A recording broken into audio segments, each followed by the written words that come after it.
Kembali lagi bersama channel belajar kimia, Kimipedia. Kimipedia adalah channel yang akan membantu kalian memahami dengan mudah cara belajar kimia. Simak terus ya. Kali ini channel Kimipedia akan membahas tentang titrasi. Nah, siapa nih yang sudah masuk bab titrasi?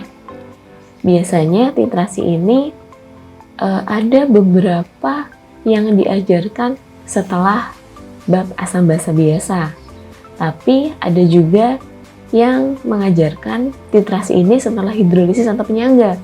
Nah, jadi kayak tergantung sekolahnya gitu ya. Oke, kita lanjut aja untuk belajar titrasi. Nah, apa sih titrasi? Titrasi adalah suatu metode kimia yang digunakan untuk mengetahui konsentrasi salah satu zat dengan konsentrasi zat lain yang sudah diketahui. Nah, berarti kayak suatu perbandingan gitu ya, di mana pastinya ada dua buah zat, di mana satu zatnya belum diketahui konsentrasinya, dan satu zatnya sudah diketahui konsentrasinya. Nah, biasanya kalau kalian misalkan akan percobaan titrasi di laboratorium nih, nah pasti alat-alatnya tuh kayak disediakan ada buretnya, kemudian dua larutannya. Nah, larutannya pastinya asam sama basa ya, karena titrasi ini berkaitan dengan larutan asam basa. Kemudian ada tabung Erlenmeyer. Nah, di mana buret di sini adalah wadah untuk meletakkan titrannya, sedangkan Erlenmeyer-nya adalah wadah yang digunakan untuk meletakkan titratnya. Nah, kan titrasi, misalkan nih, titrasi asam oleh larutan basa.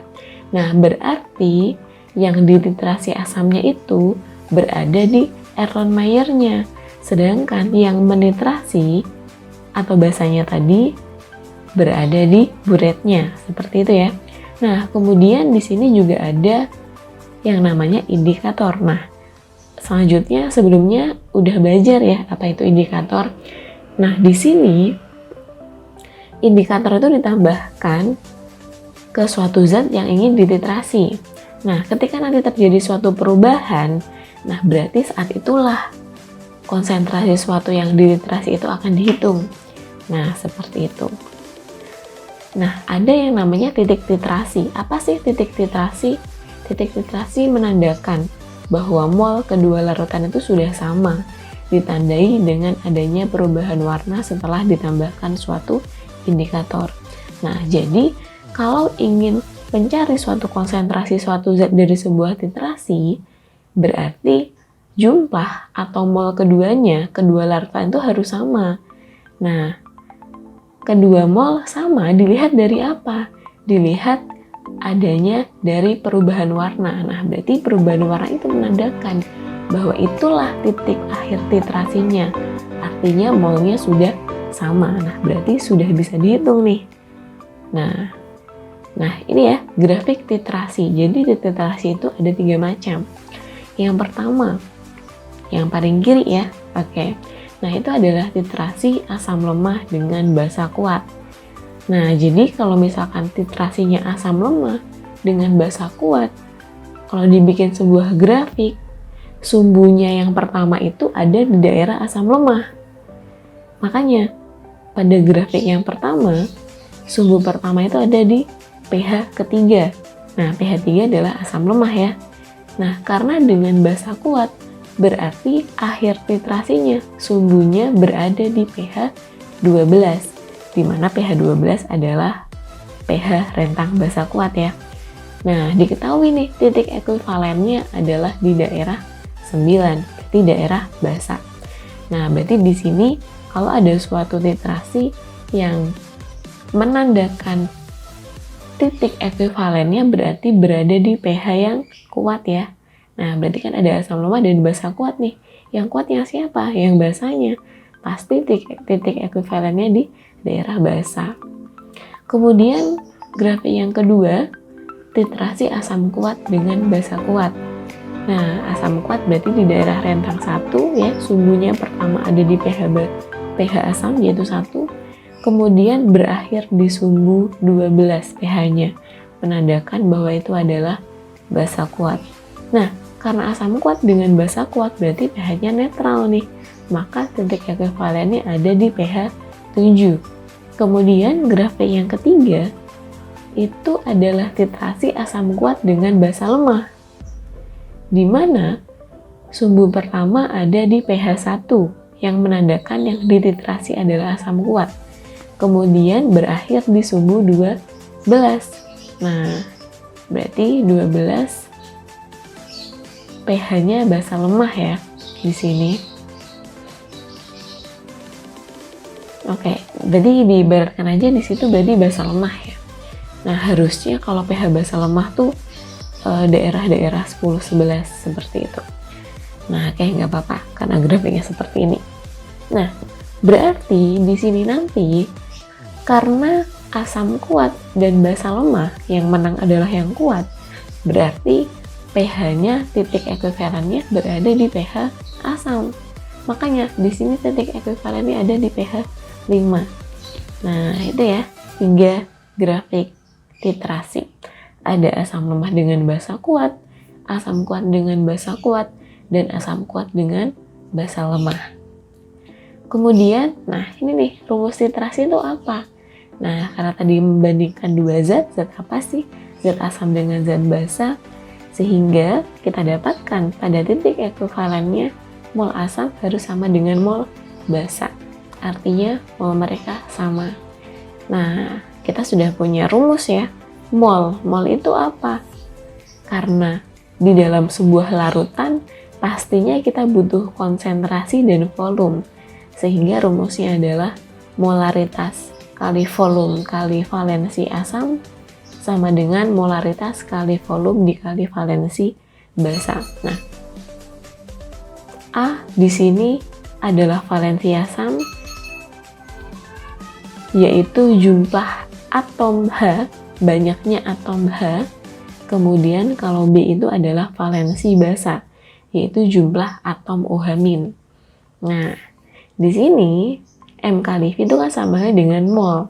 Berarti bisa juga rumusnya diturunkan menjadi mol asam kali valensi asam sama dengan molaritas dikali volume valensi basa. Nah, jadi rumus ini sebenarnya bisa dimix dengan rumus-rumus yang lain ya, asalkan yang masih berkaitan dengan mol. Seperti itu. Karena rumus mol itu sangat banyak ya. Ketika kita belajar stoikiometri kemarin, banyak sekali rumus mol itu. Oke. Nah, contoh soalnya. Pasangan asam basa yang sesuai dengan gambar kurva titrasi di atas adalah, nah kalau kita lihat, sumbu yang pertama itu pada daerah rentang asam kuat ya kan, dari 0 ke 1 itu rentang asam kuat. Kemudian sumbu akhirnya itu daerah rentangnya basa kuat, yaitu sekitar 14. Kemudian titik ekuivalennya adalah 7. Nah, sesuai grafik di atas tadi, yang memiliki titik ekuivalen 7 itu adalah titrasi asam kuat dengan basa kuat. Nah, berarti di opsi mana nih yang termasuk asam kuat dengan basa kuat? Yaitu jawabannya adalah yang A, HCl dengan NaOH. HCl adalah asam kuat sedangkan NaOH adalah basa kuat. Kalau yang B gimana? CH3COH dengan KOH. CH3COH itu adalah asam lemah, KOH adalah basa kuat. Nah, berarti salah nih. Kemudian kalau yang C, H2S dengan NH3. H2S adalah asam lemah, NH3 adalah basa lemah. Sama-sama lemah, berarti nggak mungkin terjadi. Kemudian yang D, HCl dengan AlOH3. HCl adalah asam kuat, sedangkan AlOH3 adalah basa lemah. Nah, nggak mungkin nih, karena HCl asam kuat, AlOH3-nya basa lemah. Kemudian yang terakhir opsi E itu ada HCN dengan KOH, di mana HCN-nya adalah asam lemah dan KOH-nya adalah basa kuat. Nah, bukan juga ya. Berarti opsi yang paling benar adalah yang A. Contoh soal yang kedua adalah sebanyak 10 ml larutan NaOH 0,4 molar dititrasi dengan larutan HNO3 sebanyak 40 ml. Berapakah konsentrasi HNO3 tersebut? Nah, berarti untuk menjawabnya, yang diketahui ada volume HNO3-nya sebesar 40 ml. Kemudian volume NaOH-nya adalah 10 ml. Diketahui juga molaritas NaOH-nya adalah 0,4 molar. Nah, yang ditanya adalah molaritas dari HNO3. Nah, berarti kita pakai rumus yang tadi ya. MVA sama dengan MVB.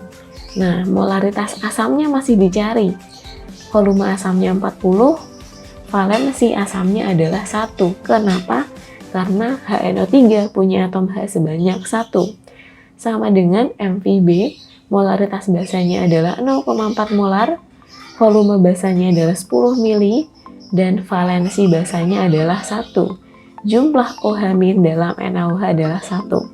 Nah, maka akan didapatkan molaritas asamnya sebesar 0,1 molar, sehingga jawabannya adalah yang A.